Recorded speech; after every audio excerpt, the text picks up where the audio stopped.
National crush Rashmika Mandanna deepfake video కేసులో ప్రధాన నిందితుడిని ఢిల్లీ పోలీసులు శనివారం అరెస్ట్ చేశారు.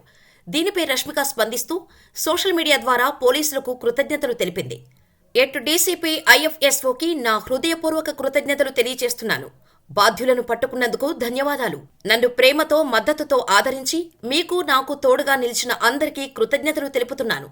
అమ్మాయిలు అబ్బాయిలు మీ సమ్మతి లేకుండా ఎక్కడైనా మీ ఫోటోలను ఉపయోగించినా లేదా మార్ఫింగ్ చేసినట్లయితే అది చట్టరీత్యా నేరమని అన్నారు.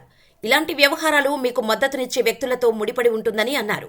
అలాంటి వారిపై తప్పకుండా చర్య తీసుకోవాలని నేను కోరుతున్నానని తెలిపారు. Intelligence fusion and strategic operations unit of special cell Delhi పోలీసులు రష్మిక మందన డీప్ ఫేక్ వీడియోలను సృష్టించి సోషల్ మీడియా ప్లాట్ఫామ్లలో పోస్ట్ చేసినట్టు ఆరోపణలు ఎదుర్కొంటున్న ప్రధాన సూత్రధారి ఈమని నవీన్ను అరెస్ట్ చేశారు. అరెస్ట్ చేసిన వ్యక్తి ఆంధ్రప్రదేశ్లోని గుంటూరు జిల్లా వాసిగా గుర్తించారు. దీనిపై IFSO unit deputy commissioner of police Hemant Tiwari మాట్లాడుతూ ఆంధ్రప్రదేశ్లోని గుంటూరుకు చెందిన ఈమని నవీన్గా గుర్తించబడిన ప్రధాన నిందితుడిని మేము అరెస్ట్ చేశాం.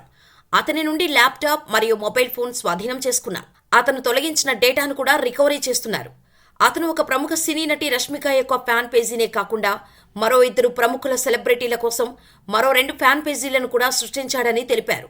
ఇతను డీప్ ఫేక్ వీడియోను సృష్టించి దానిని అక్టోబర్ 13, 2023న ఫ్యాన్ పేజీలో పోస్ట్ చేశాడు. ఈ డీప్ ఫేక్ వీడియో కారణంగా అతని పేజీకి 2 వారాల్లో అభిమానుల ఫాలోయింగ్ 90,000 నుండి 108,000కు పెరిగింది అని పోలీసులు తెలిపారు. డీసీపీ ఐఎఫ్ఎస్ఓ యూనిట్ నిందితుడిని నిరంతర విచారణలో నవీన్ బీటెక్ అభ్యసిస్తున్నప్పుడు పూర్తి చేసినట్టు వెల్లడించారు.